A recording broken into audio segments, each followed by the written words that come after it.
We knew from the start it wasn't going to be dry, it had to have humour, it had to have arcadey elements. We didn't just want it to be like a boring simulator.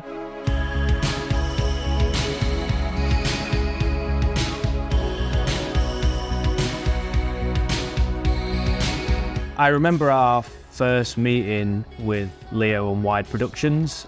We got into a call with them and they kind of gave this very high level pitch of diggers in VR. Leo from Wide Productions had this epiphany that diggers in VR and how the controls work would just fit in VR. With our experience from Sniper Elite, both Sniper Elite VR and Sniper Elite VR Winter Warrior, we had begun looking more into the VR space. So when it came to Dig VR being pitched to us as diggers in VR, immediately both Ben and Les, our studio director, grasped onto that idea and just essentially ran away with it. During that first meeting with them, I was sat in my lounge, it was, doing work from home, and I was looking out my window and I could see a digger, actually, a very small digger, doing some work across the road from me on this driveway, digging it up. And I could see they were swapping out some of the tool heads on the diggers. And he'd just been using a bucket, and he was now switching out to a breaker to break it. So it kind of organically, at that point during that meeting, I was like, well, why don't we just build the game around a simple idea of a digger with different tool heads, and from there we could do different missions and different kind of objectives for the player. When I got the initial design concept brief for it, I think there'd been an initial conceptual design that was built, actually in Unreal Engine, and we ended up using Unity Engine. So that was the first introduction that I had to it. And we were looking at similar games like Power Wash Simulator and those sort of very arcadey style, relaxed games that you could jump into and have some fun with it.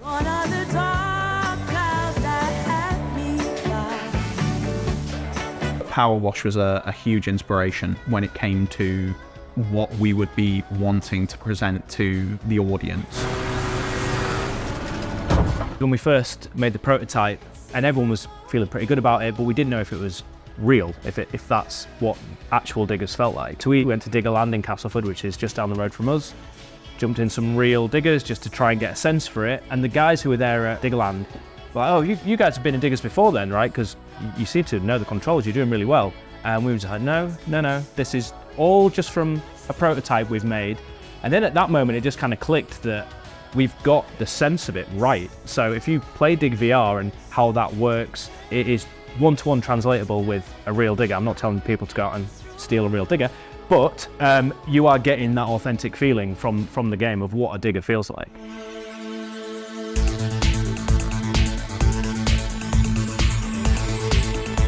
Diggers became a lot of things that people would have on their minds. We'd see posts in our Slack messages that were like, people taking pictures of diggers and just going, I see them everywhere now.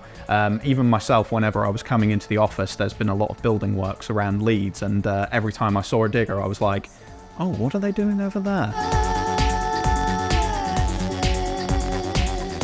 So Dig VR is a sim light, as we describe it, which means that even though it's a simulation-esque game, we put a focus on gameplay and fun first.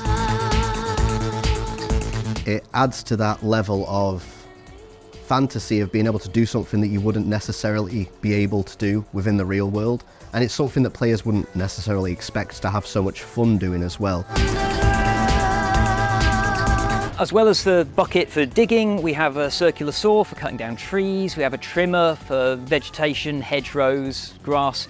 We have an auger for drilling holes, we have a compactor for flattening out the areas that you've dug, then there's a few silly ones as well, like a bowling ball on a string.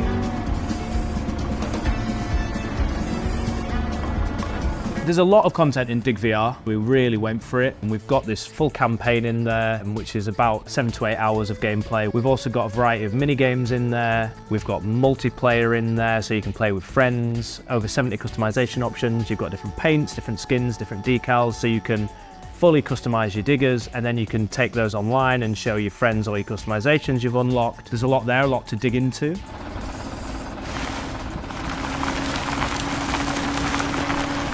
In Dig VR we have a diggable terrain, which is an existing tech, but obviously since the game is released on the Quest, we needed to optimize it as much as possible because we're rendering the game on 2 screens at once, and the Quest as a device is as much powerful as a mobile phone, basically. So there was a lot of magic that Chris put into this system of like dynamically scaling the resolution of the dirt where you dig and other things like that.